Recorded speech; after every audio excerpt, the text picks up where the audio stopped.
Hi guys, the milkweed's out. If it gets too old, it gets tough. So I'm going to snip a couple of these tops off here, like this one here. It's already a little tough, but it's going to be good. This is going to be good for a stir fry. Let's get a couple of these tops off here. These are nice and tender. We're going to get some of the burdock. I'm going to show you. We'll do a little stir fry with the milkweed. I'm a big fan of milkweed. It has a nice nutty flavor. If you get them about this time of year, they're nice and tender. So there's the milkweed. Little milkweed harvest for lunch. Yummy. Hi guys, Calvin here. I just want to talk about some things.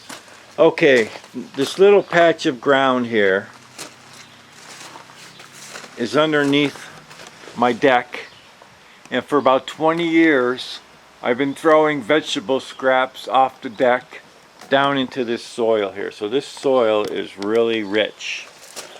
Okay, so there were never any nettles growing here nor burdock. So about 3 years ago I got some burdock seeds. I was in the woods, and of course the burrs stick to your clothes. If you've ever been through the woods and rubbed it on a burdock plant in the fall, the burrs stick to your clothes normally. So I got some of those, and I just threw them. I threw them in my little patch of ground here.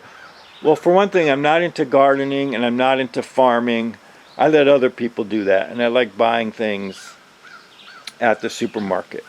Okay, from the professionals who grow that stuff. However, I am into wild foods. I like harvesting wild edibles, roots and greens, and I'm a big fan of that. I'm always learning more. So I got some of those burdock seeds. They're burdock seeds, and I just threw them. I threw them out here, and lo and behold, the burdock took off like crazy. Every year it's just getting bigger and bigger. The patch is getting bigger and bigger. And it even spread all over. So basically, the burdock, you know, since it's been coming up now for about 3 years, there were never any burdock here, ever. This was not a burdock area. So the burdock just spread like crazy. And they've just gotten bigger and bigger over the years. And so the thing is, I learned that it's best to harvest burdock root in August, September, in the fall. That's when the roots are supposed to be the most nutritious. However, I tried that here a couple years, and the roots were like wood. They were hard. They didn't work well. So I learned to harvest them early on. And so I'm going to harvest some today, and I'll show you how I do that. Now, I'm a big fan of nettles also. I love making nettle tea. I'm a big fan, and there were never any nettles growing here either.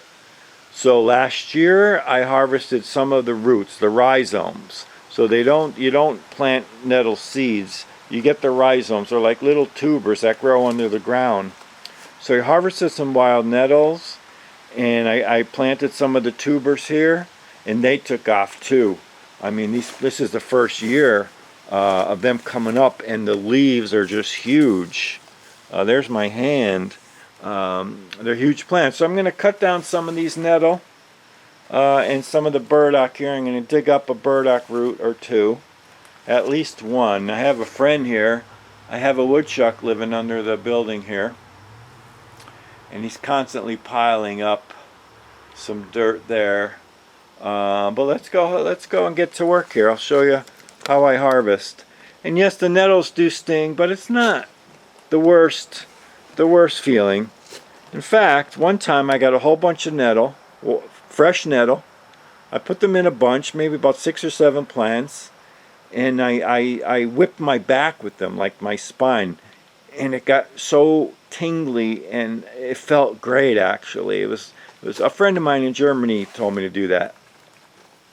It was just very stimulating. So I'm not afraid of the stings. So if you are, wear gloves. If you don't like a little pain, wear gloves when you're harvesting nettle. But let's get to work.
Alright, so here's a good burdock we're going to dig up.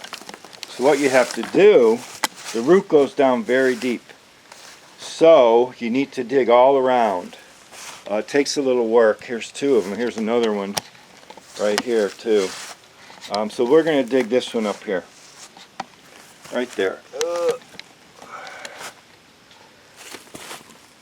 That one right there.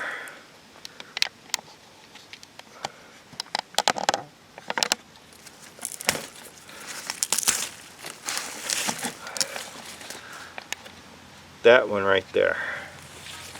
Okay.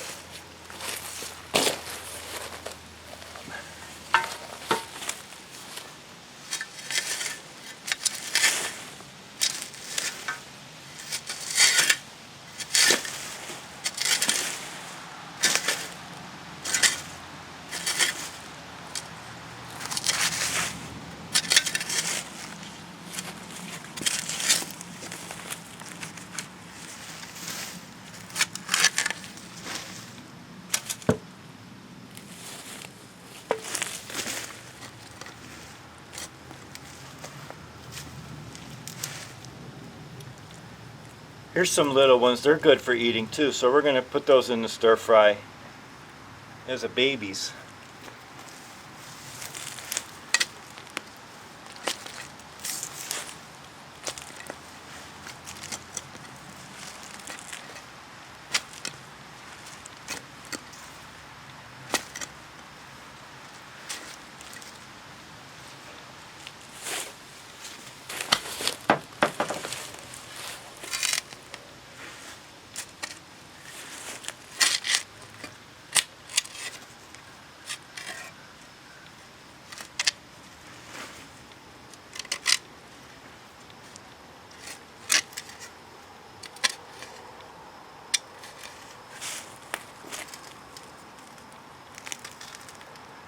This one didn't go down so deep, so that's a good one.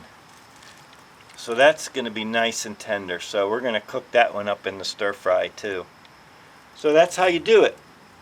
And I'm going to harvest my nettles that I cut down here. I'll dry those out for tea.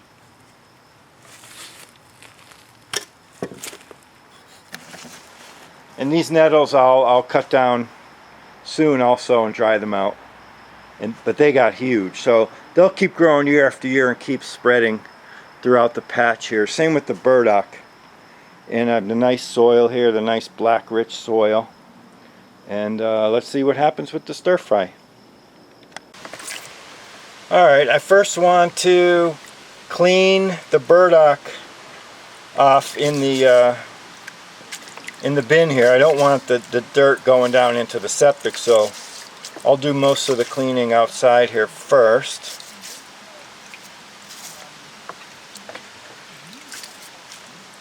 And then we'll go ahead and rinse them off a little more in the sink. And then we'll stir them up in a stir fry with onion and the milkweed I just picked. Yummy. Alright, my little milkweed burdock side dish for lunch.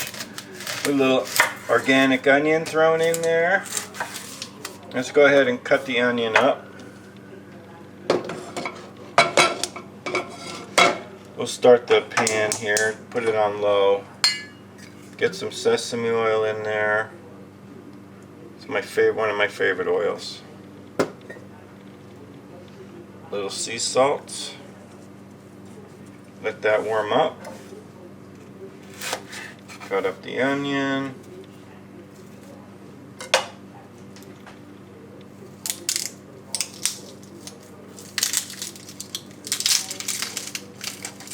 I think that when you stir fry, or when you cook in oil, I think that if you put the vegetables in the oil, when the oil is still cold, the vegetables will absorb the oil. You don't want to do that. You don't want them to do that. You want them to kind of, eventually they will with the heat, but you want them to kind of fry on the outside. You don't want them to be soggy. So there's my onion. Let's get this burdock cleaned up here. Discard those.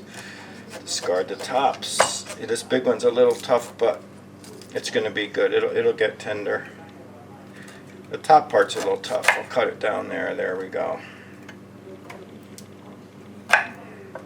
So we have the little burdock here. We'll cut these up into little pieces. Yeah, it's nice and tender still. So I'm going to harvest more burdock because now's the time of year, I think, to get it when they're still tender. Well, burdock, we have the milkweed here. I love milkweed, oh, it's one of my favorite greens. Still tender too, so now's the time to get them mid-June. Pick them. In a couple weeks they'll get too tough. They get really tough and they're inedible. Alright, oil is warmed up. Let's get the onion going. Turn up the heat a little more.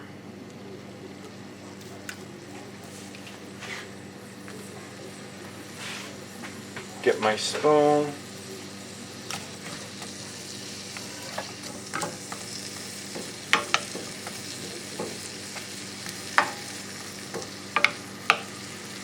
And get those onions cooking up first.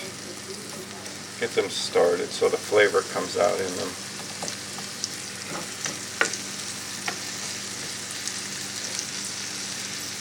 Then we'll go with the burdock next too, because the burdock has to cook a little more. We'll put the greens in last because they don't take that long to cook. Alright, so we're going to cook the burdock and the onions down under heat, medium heat. Let that cook. And we have the greens ready. Let's get a little baking dish. Not a baking dish. Let's get a little serving dish. We'll go ahead and use that. We'll use that dish.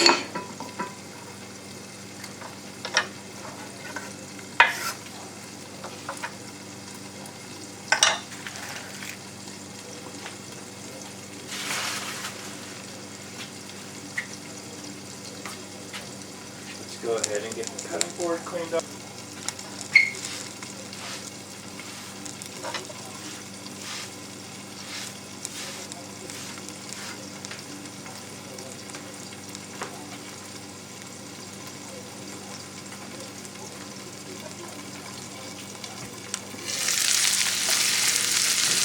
Yeah, they're cooking up nice.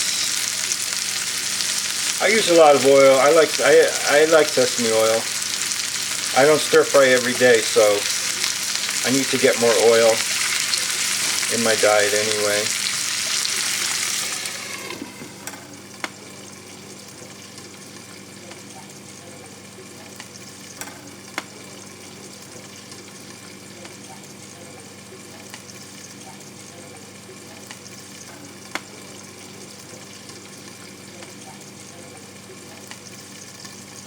Once those burdocks start to get brown, then we'll go ahead and wind down and throw the greens in. The greens don't need much cooking, they're still tender.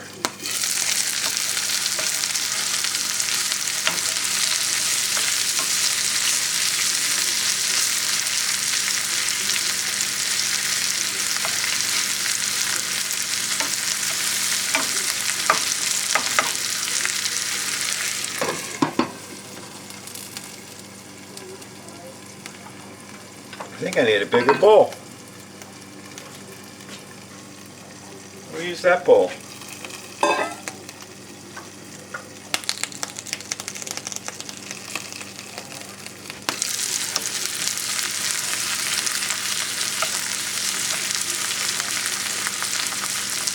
Alright, the onions are caramelizing. They're going to be nice and sweet. The burdock are turning brown a little. There's different ways to cook burdock. This is one of my favorites.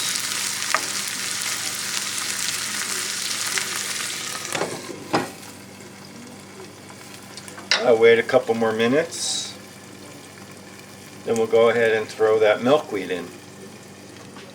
Alright, I think that's good enough. Let's go ahead and throw that milkweed in there. We're going to stir that around so the oil gets on the milkweed and they cook. They're going to absorb a lot of the oil too. Alright, let's put the lid on. They're going to turn nice bright green too.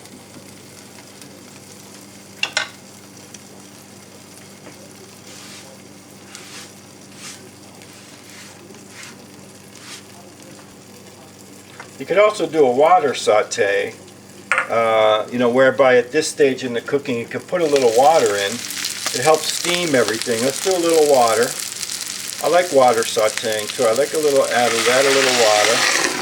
Creates a little steam action, which is nice. So we'll stir some of those milkweed in there. Get the milkweed in.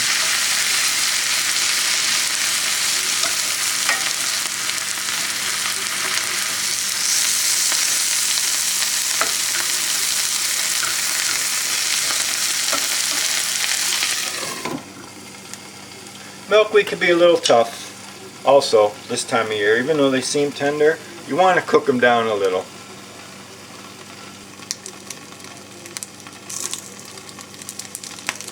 Oh, another thing with the burdock, when some of the bigger plants, the roots are going to go down very deep. So you saw that I dug around them. This one wasn't that deep. It was only about that deep. So you definitely want to dig around them and dig underneath them, because if you try to pull them, the root will snap off, then you won't be able to get it. So you really have to dig down deep and all around the burdock and get all the soil out. That way you can pull the entire root up too.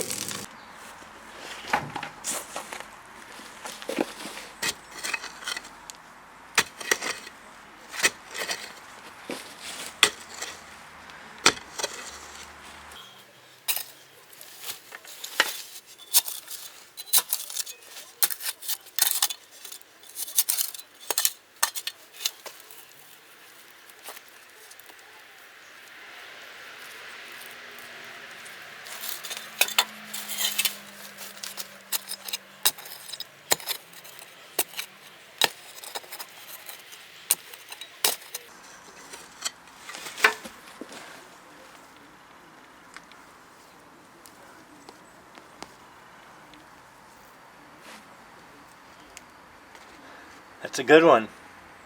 There's bigger ones though. Ooh, it smells really good too. I just wanted to mention that too. Yeah, and I'll see the milkweed's turning a nice bright green. I think everything is pretty much done.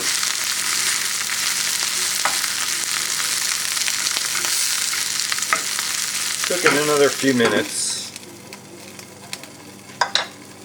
Then we'll add a little coconut what do you call them? Aminos. Coconut aminos. They're pretty popular now. It's kind of like soy sauce. So I think it's fermented coconut juice. It's really good. It's a nice alternative. I still like soy sauce too. Show you.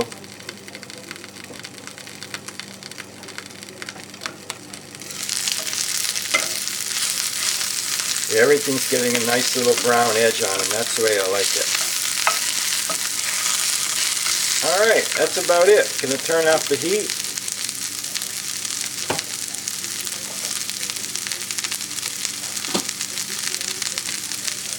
Gonna put a little coconut aminos on there.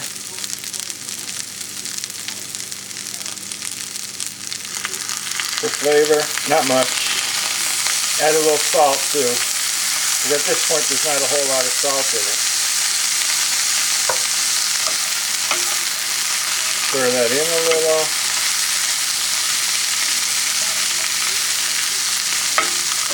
Alright, there you go. Organic onion, burdock, wild burdock, and wild milkweed saute. A little side dish for lunch. There you go. Bon appetit.